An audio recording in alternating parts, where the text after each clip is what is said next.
Hi everyone. Matthew 5 says this: "You are the light of the world. A town built on a hill cannot be hidden. Neither do people light a lamp and put it under a bowl.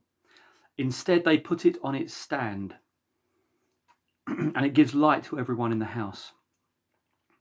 In the same way, let your light shine before others, that they may see your good deeds and glorify your Father in heaven."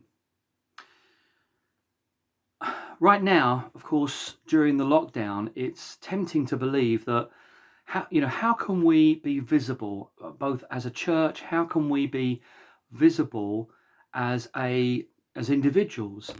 And yet, I believe right now that the church in the UK has never been more visible than it is during this time. Hillsong, for example, won't be opening their larger venues until 2021. But that's not just because of physical distancing issues, but because they say they're reaching more people online than ever before. And so they're facing that kind of challenge, although they're not saying they're not going to go back to the regular church gatherings, the physical gatherings. Of course they're not. Nonetheless, the challenge they're facing right now is they're reaching a whole demographic of people that they weren't reaching before.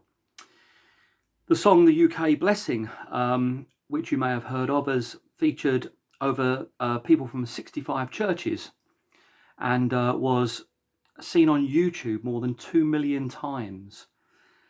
And even Prime Minister Boris Johnson wrote to Tim Hughes, who organised the song, to thank him personally for it. We know that we're reaching people on it in our YouTube services in Uganda and in Nigeria, maybe church people, but nonetheless, we're reaching people that we would not have reached otherwise. It's been so good knocking on people's doors. And so good as we've been offering or letting people know the help that's available to them and letting them know about the help that the church offers. And it's been so good to connect with people and in our local community, our neighbours, letting them know that we're here for them and that we're here to help them. And that is a powerful message that shouldn't be underestimated. We know, of course, the Holy Spirit isn't in lockdown. But that can sound very easy to say and very trite to say. The Holy Spirit, of course, is everywhere. He's not in lockdown.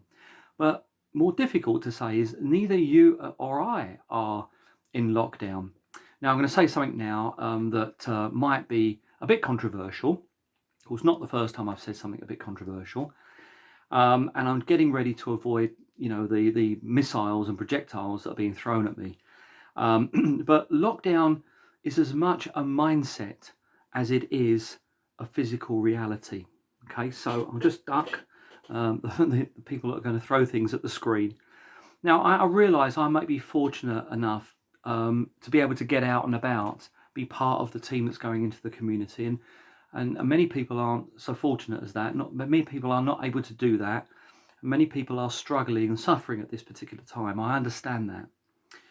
But I've heard many of you talking about how you've connected with your neighbours more during this time of crisis, or with your family members, or going for walks and just meeting people and talking to them and being able to sort of talk with them in a different kind of way that you would if it wasn't for the time that we're in right now, or leaving a note for your bin men, or thanking your local shopkeeper for being open and for their kind of help at this time. These are all opportunities to share good news and to be good news to people. Maybe not sharing the gospel, but spreading hope, faith, spreading courage and optimism. These are all ways in which we can actually be good news to people. I'm reminded that when Paul and Silas were in prison, and we read about this in Acts chapter 16, they were physically restricted, much more so than we are now. They were literally in chains, but their faith wasn't. And we know, maybe they know the story. They began to pray and sing praise songs, and this led to a physical earthquake, but even more so, a spiritual earthquake. And the jailer and his whole family were saved, and no doubt a good few prisoners were saved too. And we're no different from Paul and Silas. We are all ministers of the gospel. We are all ministers of the good news. So why not start each day by asking God, who do you want me to share with today? Who do you want me to be good news to today? Who do you want me to share something good with today?